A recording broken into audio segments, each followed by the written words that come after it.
నేను ఇక మౌనంగా ఉండలేను. ఓడరేవు Chinaveerabhadrudu. No one will remember you for your silence అని అన్నాడు ఒక సమకాలీక యుక్రేనియన్ కవి.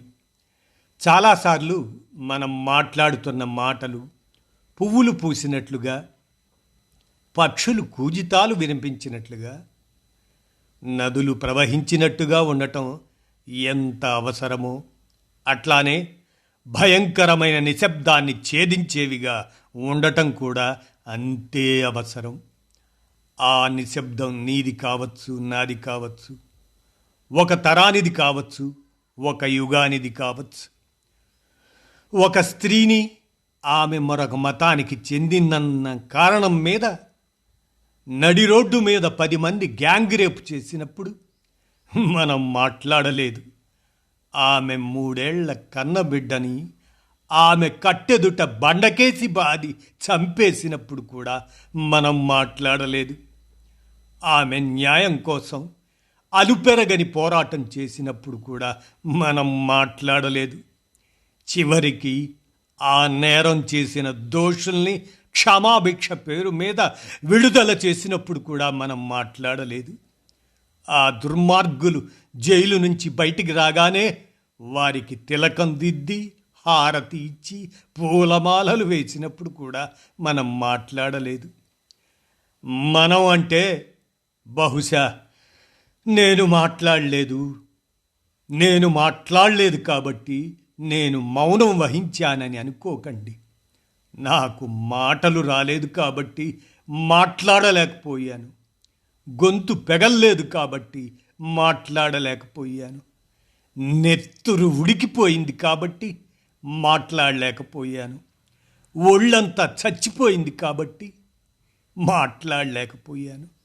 వాళ్ళకి సన్మానం చేసిన వాళ్ళది నాది కూడా ఒక దేశమే, ఒక మతమే అనే దారుణమైన వాస్తవం వల్ల నేను కూడా ఆ నేరంలో భాగస్తుండేమో అనే వణుకుతో, భయంతో, అపరాధ భావంతో, సిగ్గుతో మాట్లాడలేకపోయాను. కానీ ఈరోజు నోరు విప్పగలుగుతున్నాను. అత్యంత హీనాతిహీనమైన అమానుషమైన నేరం చేసిన ఆ దుర్మార్గుల్ని ప్రభుత్వాలు మొత్తం పైనుంచి కింద దాకా వెనకేసుకు వచ్చాయని సుప్రీంకోర్టు స్పష్టంగా చెప్పిన తర్వాతనైనా నేను మాట్లాడకపోతే నా అస్తిత్వానికి అర్థం లేదు. తక్కిన సంస్థలు, పత్రికలు, మేధావులు అందరూ నిశ్శబ్దంగా ఉన్నప్పుడు అన్యాయాన్ని సరిదిద్దవలసిన బాధ్యత ఎవరో ఒకరిద్దరు న్యాయమూర్తులది మాత్రమే అని ప్రతి ఒక్కరూ భావిస్తున్నప్పుడు ధైర్యంగా, నిర్భయంగా ఆ బాధ్యత నెరవేర్చిన ఆ న్యాయమూర్తులను అభినందించే వాళ్లలో, వారికి మద్దతుగా నిలబడే వాళ్లలో నేను కూడా ఉన్నాను అని చెప్పకపోతే నేను చదువుకున్న చదువుకి, నేను నమ్మిన విలువలకి, నా మానవత్వానికి అన్యాయం చేసుకున్న వాడిని అవుతాను.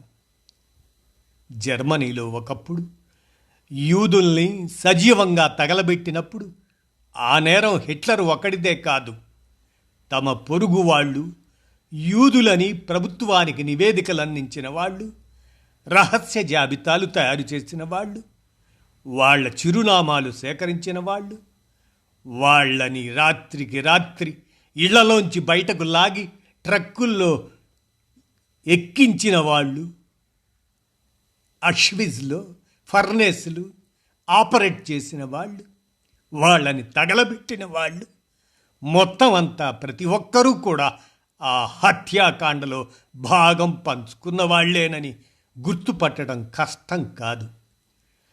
నా దేశంలో ఒక స్త్రీని ఆమె అల్పసంఖ్యాక వర్గానికి చెందిందన్న కారణం వల్ల గ్యాంగ్ రేప్ చేసిన వాళ్ల వెనుక ఒక రాష్ట్ర ప్రభుత్వం మొత్తం తనకు లేని అధికారాన్ని వాడుకొని మరీ మద్దతుగా నిలబడి ఉండవచ్చునేమో. కానీ ఒక హిందువుగా, ఒక భారతీయుడిగా నేను వారి పక్కన నిలబడలేదని చెప్పనివ్వండి.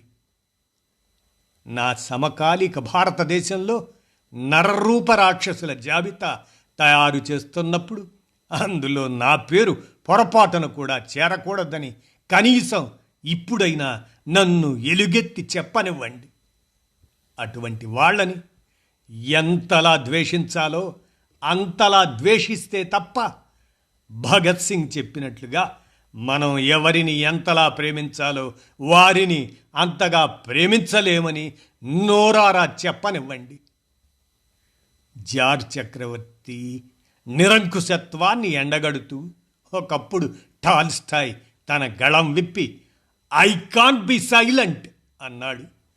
ఆయన దారిలో నేనిప్పుడు I can't any longer be silent అంటున్నాను అంటూ వ్యక్తీకరణ నేను ఇక మౌనంగా ఉండలేను అనేటువంటి అంశాన్ని ఓడరేవు చినవీరభద్రుడు విరచించి అందజేసిన మీదట మీ కానమోకు కథ వచ్చిన శ్రోతలకు మీ కానమోకు స్వరంలో వినిపించాను. విన్నారుగా. ధన్యవాదాలు.